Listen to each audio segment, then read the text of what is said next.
Welcome back to Lalitha's kitchen. ఈరోజు మనం చేసేది చికెన్ కర్రీ. ఓకే, ఫ్రై కాదు, లాస్ట్ వీక్ ఫ్రై చేసాం కదా. చాలామంది ఫ్రెండ్స్ అడుగుతున్నారు, నువ్వు ఉత్తి గ్రేవీకి ఆనియన్ పేస్ట్ టమాటో పేస్ట్ వేయకుండా గ్రేవీ ఎలా వస్తుంది అని చెప్పి. ఈరోజు మీకు చూపిస్తా గ్రేవీ ఎలా వస్తుందో. ఆనియన్స్ని ఇలా చిన్న ముక్కలు కట్ చేసుకోవాలి. ఓకే, టమాటోలు అయితే అస్సలు వేయకూడదు, ఆనియన్ పేస్ట్ అసలుకే వేయకూడదు. కావాలంటే కొద్దిగా పెరిగేసుకోండి అంతే తప్ప గ్రేవీలు పేస్ట్లు మెయిన్ ముఖ్యంగా చికెన్ కర్రీలో చేయాల్సింది no water. Did you hear me? No water. చికెన్లో ఎప్పుడు వాటర్ వేసినా ఆ కర్రీ టేస్ట్ మొత్తం మారిపోతుంది అన్నమాట. సో వాటర్ వేయకుండా గ్రేవీ ఎలా రావాలి అంటే ఈరోజు నేను చెప్తా.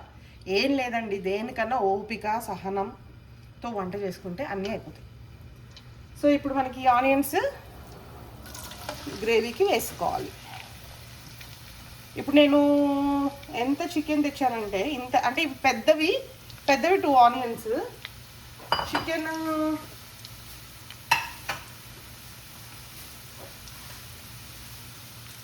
ఈ చికెన్కి నేను ఇంత చికెన్ ఉంది. ఇది ఫుల్ బర్డ్ కొట్టించి తెచ్చారు. శ్రీనివాస్ గారికి గుర్తులేదు ఎన్ని ఎల్బీస్ కొట్టించారో. So I'm thinking it might be 4 LBs, 4 LB bird ఉంటుంది అనుకుంటున్నా. ఓకే, దీనికి వాష్ చేసేసుకొని ఇమ్మీడియట్గా మీరు ఉప్పు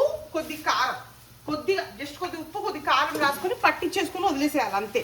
అది ఎప్పుడు ఏం చేసినా, ఫ్రై చేసినా, బిర్యానీ చేసినా, కర్రీ చేసినా, మీరు ఏం చేసినా చికెన్ని షాప్లోంచి తెచ్చగానే దాన్ని ఫుల్గా వాష్ చేసేసి దాంట్లో ఒక స్పూన్ అందాజుగా వేసుకోండి, అప్పుడే వేసేసుకోవాల్సిన అవసరం లేదు.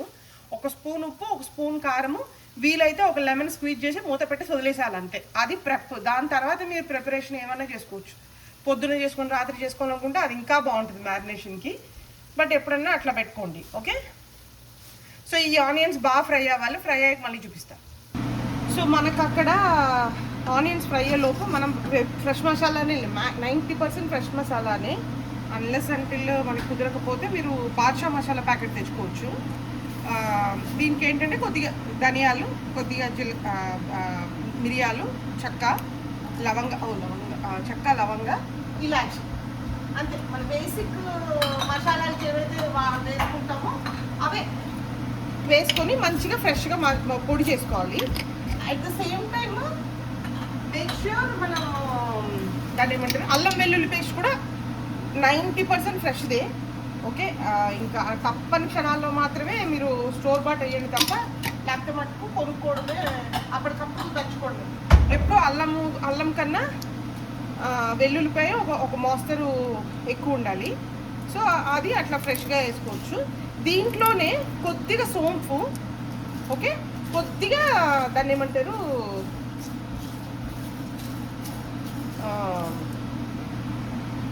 దీంట్లోనే కొద్దిగా సోంపు, కొద్ది గసగసాలు కూడా ఫ్రై చేసుకొని వేసుకోవచ్చు. నా దగ్గర ఈరోజు జీలకర్ర హ్యాండీగా కనబడట్లేదు, పొడి ఉంది, పొడి వేస్తా. గసగసాల పొడి కూడా చేసి పెట్టుకున్నా, పొడి వేసేస్తా గ్రైండ్ చేసేటప్పుడు. ఇంతేనండి, వీటిని బాగా ఫ్రై చేసుకొని అల్లం వెల్లుల్లిపాయ పేస్ట్ కూడా పేస్ట్ చేసేసుకొని పెట్టుకుంటే మనకి చికెన్ కర్రీ ప్రిపరేషన్కి రెడీగా ఉంటుంది అనమాట ఎప్పటికప్పుడు. ఓకే, సో దీన్ని బాగా మంచిగా పొడి చేసేసుకోవాలి ఫస్ట్. ఓకే, ఇది పొడి చేసినాక అల్లం వెల్లుల్లిపాయ పేస్ట్, ఇదిగో అల్లం వెల్లుల్లిపాయలు ఇలా కట్ చేసేసుకొని గ్రైండ్ చేసేసుకోవాలన్నమాట. చూసారా, కొద్ది వెల్లుల్లిపాయలు ఎక్కువ ఉన్నాయి, అల్లం కొద్ది తక్కువ ఉన్నా పర్వాలేదు. ఓకే, ఈ మాత్రం కట్ చేసుకొని పేస్ట్ చేసేసుకోవాలి, ఫైన్ పేస్ట్. సో ఇప్పుడు మనం చూసుకుంటే పచ్చిమిరపకాయలు మూతలు తీసేటప్పుడు జాగ్రత్తగా చూసుకొని తీసుకోండి, చేతులు తగిలిపోకుండా. ఓకే, సో ఇప్పుడు ఆనియన్స్ మంచిగా గోల్డెన్ కలర్లోకి వచ్చేసాయి కదా. ఇప్పుడు మనం ఏం చేయాలంటే కొద్దిగా కట్ చేసుకున్న పచ్చిమిరపకాయలు వేసుకోవాలి. ఇందాకే వేసేసుకుంటే ఏమవుతుందంటే ఆనియన్స్ ఫ్రై అవుతాయి, కానీ ఆనియన్స్ ఫ్రై అయిపోతాయి, పచ్చిమిరపకాయలు మాడిపోతాయి అన్నమాట. సో ఇప్పుడు కొద్దిసేపు ఇది కొద్ది ఫ్రై అవ్వాలి. ఈలోపు నేను ఏం చేశానంటే మన మసాలా పొడి గ్రైండ్ చేసేసుకున్నాను. ఓకే, దీన్ని కొద్ది బాక్స్లో తీసుకొని పెట్టుకొని మొత్తం వాడేస్తాయి, ఈరోజు సరిపోతుంది. దీనికి మిరపకాయలు కూడా మనకి ఆనియన్స్కి బాగా ఫ్రై అయింది, ఆనియన్స్తో పాటు కదా. సో ఇప్పుడు మనం ఏం చేయాలంటే చికెన్ వేసుకోవాలి.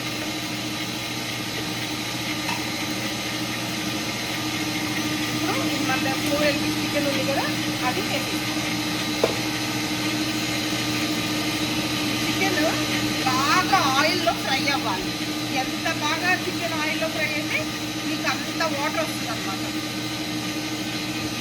సో దానివల్ల మీకు ఆ చికెన్ వాసన కూడా ఉంటుంది కదా, అది కూడా పోతుంది. సో దీన్ని ఇట్లాగే మూత పెట్టేసి బాగా ఫ్రై అయ్యేటట్టు చూసుకోవాలి.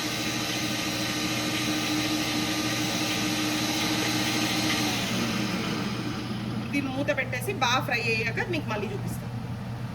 మీకు ఎంత ఆయిల్ వస్తుందో చూసారా, ఎంత వాటర్ వస్తుందో చూసారా. సో ఇట్లానే ఈ వాటర్ అంతా మీకు వచ్చేస్తుంది. చాలా వాటర్ వస్తుందండి.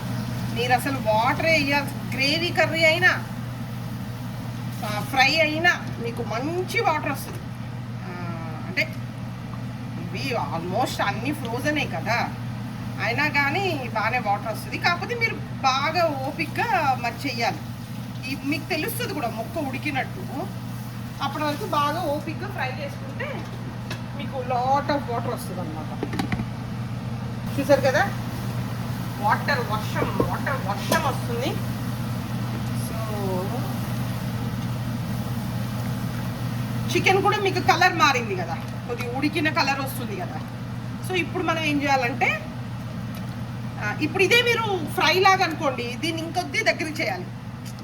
ఓకే, ఈ వాటర్ కూడా దగ్గరికి అవ్వాలి. నేను గ్రేవీ చేస్తున్నాను కాబట్టి నేను ఇంక దీన్ని ఇక్కడితో ఆపేస్తున్నా. సో దీనికి నేను ఇప్పుడు మనం ఇందాక చేసుకున్న అల్లం పేస్ట్ ఉంది కదా, అల్లం వెల్లుల్లిపాయ పేస్ట్, సో అది వేసేస్తాను. వేసేసి అలా వదిలేస్తా, ఎందుకంటే ఆ పచ్చి వాసన పోయే వరకు ఉడుకుతుంది అనమాట. దీన్ని మూత పెట్టేస్తా ఇలాగ. ఓకే, కాసేపు అలా ఉడికిన తర్వాత మళ్ళీ వచ్చి కలుపుతాం. ఓకే, కొద్దిగా అల్లం వెల్లుల్లి పేస్ట్ కూడా ఉడికిపోయింది కదా, దీన్ని బాగా కలిపేసేయాలి. నేను నూనెలో కూడా వేయించుకోవచ్చు అల్లం వెల్లుల్లిపాయ paste, it's up to you. ఇట్లా కూడా వేసుకోవచ్చు, లేకపోతే నూనెలో వేయించినప్పుడు కూడా వేయచ్చు, ఎట్లయినా చేయొచ్చు. కాకపోతే కంపల్సరీ ఉడకాలి. మా అల్లం వెల్లుల్లి పేస్ట్ సరిగ్గా ఫ్రై అవ్వకపోయినా, సరిగ్గా ఉడకకపోయినా మీకు అదొక చిన్న స్మెల్ లాగా వస్తుంది అన్నమాట. ఇప్పుడు చూసారు కదా ఈ ఆయిల్, సారీ ఈ వాటర్.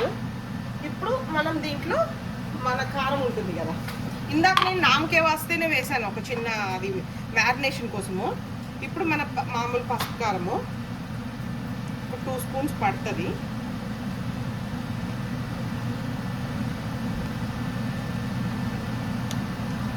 తర్వాత ఒక 1.5 స్పూన్ దాకా సాల్ట్ వేసాను ఇంతకు ముందు. మళ్ళీ ఒక హాఫ్ స్పూన్ వేస్తున్నాను. ఐ హోప్ సరిపోతుంది షూర్గా. ఓకే, ఇప్పుడు దీన్ని ఈ కారం కలపకుండా దీన్ని మూత పెట్టేసేయాలి. ఈ కారము ఉడకాలన్నమాట, ఎందుకంటే కారంలో ధనియాలు అవి కూడా ఉంటాయి, ఎల్లో కారం కదా. సో దాంట్లో కొద్దిగా మసాలా ఉంటుందన్నమాట. సో అది బాగా ఉడకాలి. ఇప్పుడు మూత పెట్టేసి మళ్ళీ పసుపు కారం ఉడికేంత వరకు ఉంచి అప్పుడు ఓపెన్ చేద్దాం. సో ఇప్పుడు చూస్తే ఈ పైన పసుపు ఉంది కదా, అదంతా కూడా ఉడికిపోవాలి. అప్పటి వరకు అసలు మనము పసుపు కారాన్ని కదలపకూడదు అనమాట. మళ్ళీ మూత పెట్టేస్తున్నా, మళ్ళీ కాసేపు ఉంచుదాకా చూద్దాం. ఇప్పుడు చూసారు కదా, మొత్తం మన మసాలా కారం అంతా ఉడికిపోయింది బాగా. ఓకే, ఇప్పుడు మనం దీన్ని కలుపుకోవాలి. ఈ కారం అంతా కిందకి మీదకి కలిసేటట్టు కలుపుకోవాలి. చూసారు ఎంత వాటర్ వచ్చేసిందో. అసలు మీకు వాటర్ అనేది ఉండదు అనేది అసలు ఇంకా కళ అన్నమాట. సో ఇప్పుడు దీంట్లోకి దీన్ని దగ్గరికి చేసుకొని ఆపేసేయచ్చు. లేకపోతే నేనేం చేస్తానంటే ఈరోజు కొద్దిగా మజ్జిగ వేస్తున్నా, కొద్దిగా పెరుగులాగా వేస్తున్నాను అనమాట. అది ఇంకొద్ది గ్రేవీ కోసమని, ఎందుకంటే పిల్లలు చపాతీతో తింటా అంటున్నారు. సో దానికొని కొద్ది గ్రేవీ ఎక్కువ చేయాలని ఉద్దేశంతో కొద్ది పెరుగు బాగా చిలికేసుకుని పెరుగు ఉంటుంది కదా, దాన్ని వేసుకొని ఇది ఇప్పుడు బాగా ఉడికిపోయే వరకు మూత పెట్టేసేయాలి. సో మన chicken curry almost ready. So ఇప్పుడు మనం ఇందాక చేసుకున్న మసాలా పొడి ఉంది కదా, దాన్ని మంచిగా వేసేసాం. అగైన్ మళ్ళీ మసాలాలు కొద్దిగా డ్రై ఉంటాయి కాబట్టి దీన్ని మూత పెట్టేసి కొద్దిసేపు దాన్ని ఉడకనివ్వాలి. ఉడికిపోతుంది. ఇప్పుడు మనం దీన్ని పైకి కిందికి కలుపుకొని, చూసారు కదా ఆయిల్ వచ్చేసింది. సో దీని ఉంటే దీని ఆయిల్ వచ్చేసిందంటే ఇంకేంటి, ఉడికిపోయిందని అర్థం కదా. మంచిగా పక్కకు ఆయిల్ వచ్చేస్తుంది. సూపర్ యమ్మీ యమ్మీ గ్రేవీ. ఇప్పుడు ఇలా ఉంటే ఇప్పుడు చల్లారినాక ఈ గ్రేవీ ఇంకా దగ్గరికి అయిపోతుంది. ఓకే, ఇంత గ్రేవీ ఏమి ఉండిపోదు. ఓకే, సో మంచిగా మసాలా పట్టేసింది. ఇప్పుడు మనం చేయాల్సిన నెక్స్ట్ కర్తవ్యం దీనికి ఫినిషింగ్ టచ్.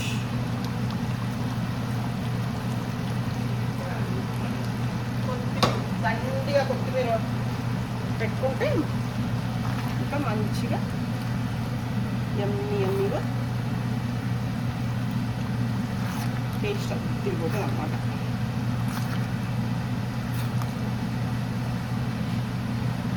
అంతే అండి, యమ్మీ చికెన్ గ్రేవీ కర్రీ రెడీ. మీరు దీన్ని ఇంకొద్ది దగ్గరికి తుంచుకోవాలనుకుంటే, ఇంకా దగ్గరికి చేయాలనుకుంటే మీరు ఇంకా దగ్గరికి చేసుకున్న తర్వాత ఆపుకోవచ్చు. లేదు ఇట్లా పర్లేదు అంటే చెప్తా కదా, చల్లారితే ఇది మళ్ళీ గట్టిగా దగ్గరికి అయిపోతుంది అనమాట. ఏవి ఇంకా పచ్చివి లేవు, ఉడికిపోయినట్టు మనకు ఆయిల్ కూడా బయటకు వచ్చేస్తుంది. సో ఇంతకు మించి ఉడకాల్సిన అవసరం లేదు. ఇంకొద్ది గ్రేవీ దగ్గర కావాలంటే కొద్ది దగ్గరికి అయ్యే వరకు ఉంచుకోండి, లేదు అంటే తీసేసుకోండి. అంతే, నో పేస్ట్లు, నో ఆనియన్ పేస్ట్లు, నో జీడిపప్పు పేస్ట్లు, అసలు ఏం అక్కర్లా. ఒక్క స్పూను వాటర్ కూడా వేయక్కర్లా. సూపర్గా యమ్మీగా ఉంటుంది. మీరు ఫ్రై చేసుకునేటప్పుడు ఆ పెరుగులు గిగులు ఏం వేయకండి. మంచిగా చికెన్లోంచి వచ్చిన వాటరు, అల్లంలోంచి వచ్చిన వాటర్, అల్లం వెల్లుల్లిపాయలోంచి వచ్చిన వాటరే దానికి ఫుల్. అసలు నీళ్ళు పోసారంటే చికెన్ టేస్ట్ మారిపోతుంది అనమాట.